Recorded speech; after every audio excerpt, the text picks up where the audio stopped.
Pemirsa, Anda kembali menyaksikan Kominfo Newsroom. Kita ke informasi selanjutnya. Presiden Joko Widodo bertemu dengan 8.000 alumni Kartu Prakerja dalam acara Tebur Rahma alumni program Kartu Prakerja di Sentul, Bogor.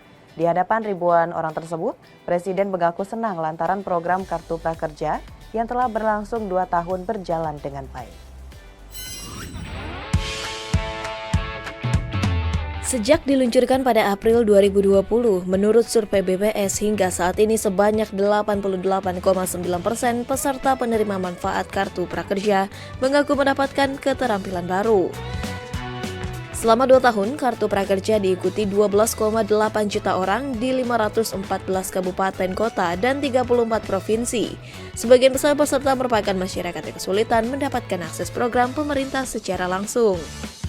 Dalam ekosistem Kartu Prakerja, terdapat lebih dari 150 penyedia pelatihan yang menawarkan program khusus lebih dari 1.000. Dalam acara silaturahmi alumni penerima Kartu Prakerja, Menko Erlangga menyebut, program Kartu Prakerja menjangkau 3,3% penyandang disabilitas, 14% penerima belum tamat SD, 56% warga desa, 49% perempuan, dan 90% penerima program yang tidak memiliki pekerjaan saat mendaftar. Kartu Prakerja tidak sebatas memberikan kesempatan bagi masyarakat meningkatkan keahliannya, namun juga mendorong peningkatan ekonomi masyarakat. Melihat besarnya manfaat yang diterima peserta, Presiden Joko Widodo pun optimis program Kartu Prakerja bisa terus dilanjutkan. Presiden Joko Widodo menyebutkan untuk tahun depan pemerintah juga akan menganggarkan APBN untuk Kartu Prakerja tersebut. 88,9% para peserta mengaku mendapatkan manfaat berupa keterampilan yang lebih baik atau keterampilan baru. Ini penting.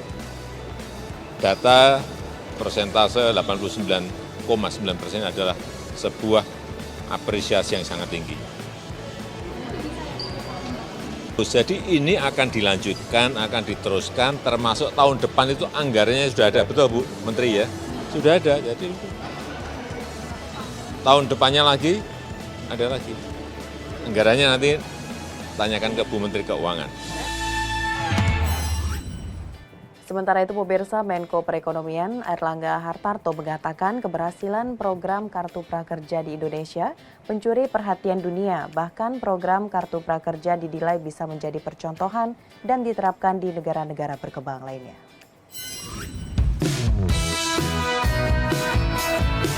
Menteri Koordinator Bidang Perekonomian Airlangga Hartarto mengaku, program Kartu Prakerja banyak mendapat tanggapan positif dari sejumlah negara. Bahkan di berbagai forum internasional, keberhasilan program Kartu Prakerja dinilai cocok untuk diterapkan di negeri berkembang lain.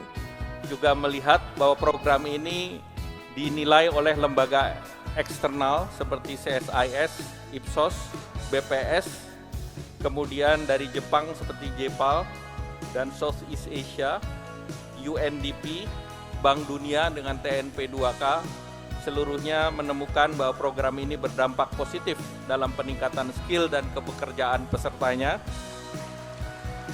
Dan ini mempertegas dampak positif dari program Kartu Prakerja. Menko Erlangga juga melaporkan berkat Kartu Prakerja sebanyak 30% peserta yang sebelumnya menganggur kini telah bekerja atau berwirausaha. Lalu 90% mengaku Kartu Prakerja membantu meningkatkan kompetensi, produktivitas, dan meningkatkan daya saing. Kemudian sebanyak 66% menggunakan sertifikasi prakerja untuk mendapatkan pekerjaan. Selain itu, data menunjukkan sebanyak 93% peserta program memilih menggunakan e-money dan 28% peserta baru mengenal rekening bank atau e-money melalui program Kartu Prakerja, sehingga hal ini menjadi program inklusi keuangan. Informasi lainnya, pemirsa, penyalahgunaan dan peredaran gelap narkoba masih menjadi permasalahan kompleks baik di dalam maupun di luar negeri. Dalam hal ini, BNN RI mencoba melebarkan sayap semangat juang War on Drugs pada kancah internasional melalui Smash on Drugs International Table Tennis Championship yang digelar di Bali mulai 19 hingga 22 Juni 2022.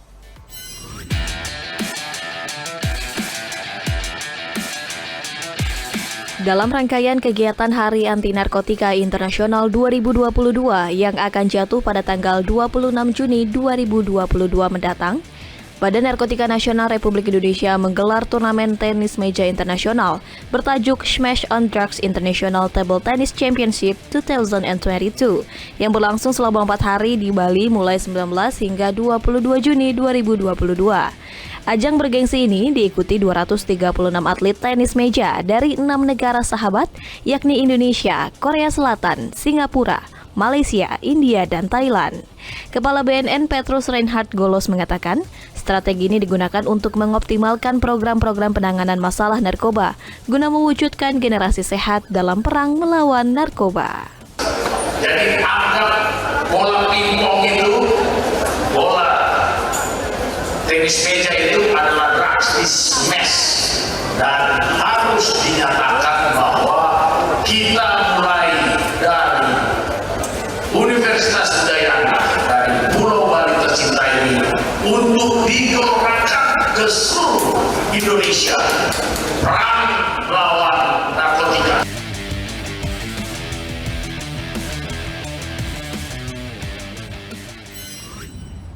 Kepala BNPT Komjen Pol Boy Rafli Amar menghadiri kegiatan Zikir Akbar yang diadakan oleh Majelis Riyadatul Jannah di Depok. Kehadiran Kepala BNPT tersebut mengajak masyarakat untuk menolak dan melaporkan segala tindakan yang berkaitan dengan radikalisme, serta menekankan bahwa aksi terorisme bukan bagian dari nilai agama. Indonesia saat ini telah memasuki era bonus demografi yang menjadikan penduduk usia produktif lebih dominan dibandingkan penduduk usia non-produktif, sehingga hal tersebut mampu menentukan sumber daya manusia yang tidak hanya dituntut untuk memiliki hard skill yang baik, melainkan mampu mengedepankan etika serta beradab. Demi mengedepankan generasi yang tangguh dan anti-radikalisme, Kepala Badan Nasional Penanggulangan Terorisme, Komjen Pol Dr. Boy Rafli Amar mengatakan, pihaknya akan menggandeng tokoh lintas agama untuk mengedukasi serta mengajak masyarakat agar waspada terhadap propaganda radikal terorisme khususnya di media sosial. Hal ini penting dilakukan karena agama kerap disalahgunakan sebagai alat propaganda oleh kelompok-kelompok yang ingin merusak persatuan bangsa di Indonesia. Boy Rafli juga menekankan bahwa narasi keagamaan yang digaungkan kelompok teror mampu menghalalkan kekerasan terhadap sesama umat manusia yang dinilai tidak sesuai dengan kaidah agama dan prinsip negara yang berlandaskan Pancasila. Jadi kekerasan biar bagaimanapun tidak cocok dengan nilai-nilai agama kita, tidak cocok dengan prinsip dasar berbangsa bernegara kita yang berdasarkan Pancasila, karena ini bisa menjadi penghambat kita semua dalam pembangunan. Maka apabila tidak kita hati-hati, bisa saja anak-anak kita terbawa-bawa untuk ikut dalam aksi-aksi kekerasan.